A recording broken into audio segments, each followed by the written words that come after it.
दोस्तों, आज की ये मशहूर कहानी लगभग 200 साल पुराना है, जिसमें एक डायन ने लगातार 3 साल तक एक परिवार का जीना मुश्किल कर दिया था और अंत में उस फैमिली का मुखिया जॉन बेल को मार डाला था। ये कहानी द बेल विच हॉन्टिंग के नाम से काफ़ी मशहूर हुआ। तब से आज तक इस कहानी को वहाँ के लोग अपने अगले पीढ़ियों को बताते आ रहे हैं। साल था 1804। जॉन बेल और उनकी वाइफ लूसी बेल अपने 6 बच्चों और सारे साजो सामान के साथ नॉर्थ कैरोलिना से निकलकर 600 मील दूर रेड रिवर टेनेसी पहुंचते हैं। जॉन बेल एक किसान था और खेती करने के लिए उसे काफी जमीन का जरूरत था, जो टेनेसी में उसे मिल रहा था। जब जॉन बेल टेनेसी पहुंचा तो वहां बस एक छोटा सा गांव था जिसका नाम रॉबर्टसन काउंटी था और वहां काफी कम लोग रहते थे। जॉन बेल एक अच्छा इंसान था और बचपन से ही काफी मेहनती था। जरूरतमंदों को वो हमेशा मदद करता था। जल्द ही जॉन बेल का परिवार ने रॉबर्टसन काउंटी में अपने लिए एक फार्म हाउस बना लिया। साथ ही साथ वहां रहने वाले कम्युनिटी के लोगों के लिए भी अच्छे से घर और जरूरी इंफ्रास्ट्रक्चर बनवाए थे ताकि उनकी जिंदगी को बेहतर बनाया जा सके।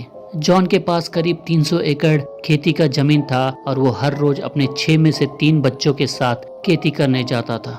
बाकी 3 बच्चे उम्र में छोटे थे और वो स्कूल जाते थे।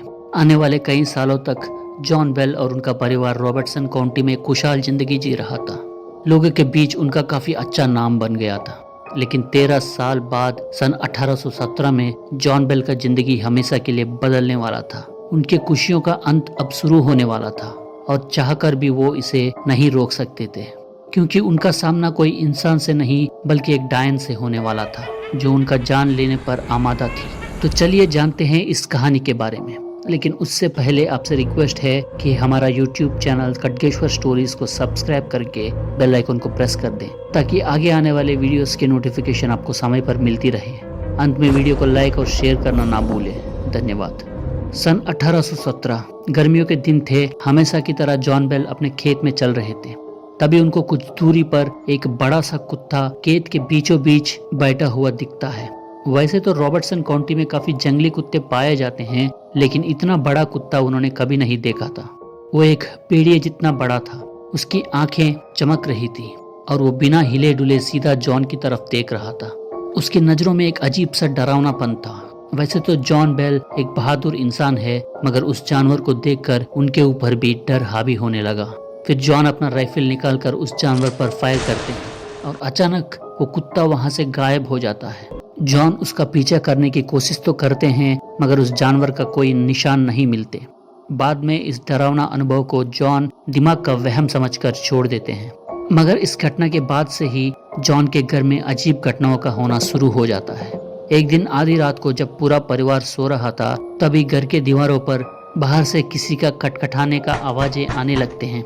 मगर जैसे ही जॉन उस आवाज का पता लगाने बिस्तर से नीचे उतरता है, आवाज एकदम से बंद हो जाते हैं और जॉन जब फिर से सोने का कोशिश करता है, खटखटाने की आवाजें फिर से शुरू हो जाती हैं। जॉन को लगता है कि ये किसी बदमाश का काम है जो जानबूझकर उन्हें परेशान कर रहा है, लेकिन कई दिनों तक ढूंढने के बाद भी कोई हाथ नहीं लगता।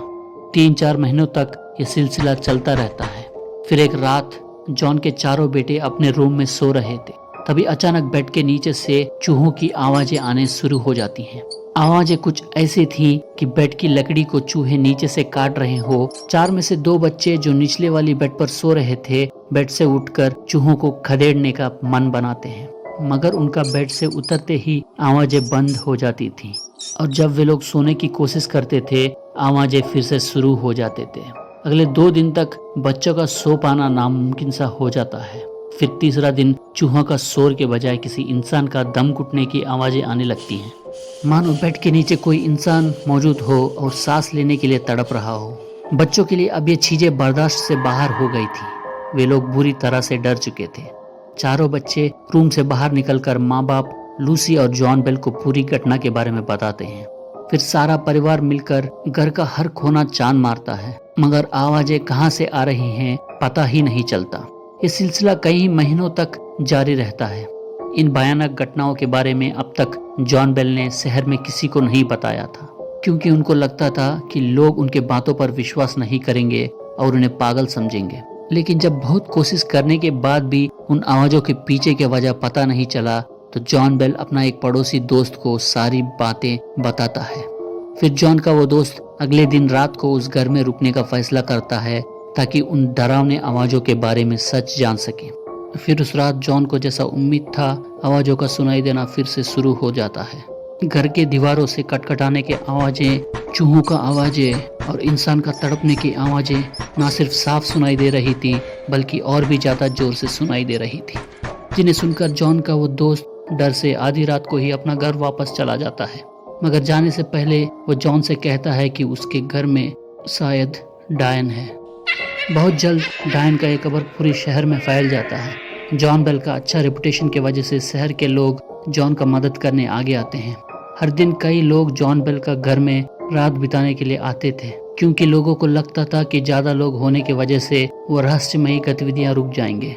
मगर जो हुआ वो इसका बिल्कुल अपोजिट था। पहले जो आवाजें सुनाई दे रही थी वो अब काफी तेज होने लगे थे। फिर वो डरावनी घटनाएं सिर्फ आवाजों तक सीमित नहीं रही। अब रात में घर का सामान इधर उधर फेंक दिया जाता था, बिस्तर हवा में उड़ते थे, बड़े और डरावने जानवर दिखने लगे, जॉन के बच्चों पर हमले होने लगे। रात को सोने आए लोगों में से कई लोगों को डायन ने परेशान किया, घर छोड़कर भागने के लिए उनको मजबूर किया, मगर वो किसी को नजर नहीं आती थी।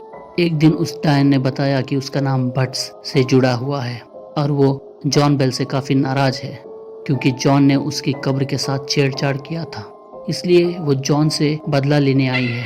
लोगों ने उस कब्र को ढूंढने का काफी प्रयास किया, मगर वो कब्र कभी नहीं मिला। लोगों का शक उसी शहर में रहने वाली केट बैट्स के ऊपर था। केट बैट्स का पति फ्रेडरिक बैट्स विकलांग था। बहुत पहले जॉन बेल और फ्रेडरिक के बीच जमीन को लेकर विवाद हुआ था और तभी से बैट्स परिवार जॉन बेल के परिवार से चिढ़ता था। केट बैट्स की बातें काफी अजीब होती थी और किसी को समझ में नहीं आती थी। लोगों को शक था कि उसने जॉन के ऊपर काला जादू किया है, मगर केट बैट्स ने कभी इस बात को कबूल नहीं किया। फिर लोगों ने महसूस किया कि जॉन बेल के बर्ताव में काफी बदलाव आ गए हैं। सबसे मिलजुल कर रहने वाला जॉन बेल अब अकेला रहने लगा था। लोगों से बातें करते करते अचानक जॉन का चेहरा मरोड़ जाता था, मानो लकवा मार दिया हो। अक्सर जॉन अपना रूम में जाकर दरवाजा बंद कर लेता था और कई घंटों तक बेड पर बैठा रहता था। आगे जाकर ये डायन की गतिविधियां और हिंसक होते चले गए। जॉन बेल के अलावा उनकी बेटी एलिजाबेथ बेट्सी बेल भी इन भूतिया गतिविधियों का शिकार थी। एक दिन बेट्सी को काले कपड़ों में एक महिला घर के बाहर दिखती है। उसके साथ 3 बच्चे भी थे। फिर अचानक वे चारों पेड़ों पर लटकने लगे और उन बड़े बड़े पेड़ों को हिलाने लगे। बेट्सी पर कई बार हमले भी हुए, जिनमें थप्पड़ मारने से लेकर बालों को खींचना, नखूनों और सुई से चोट पहुंचाना शामिल थे।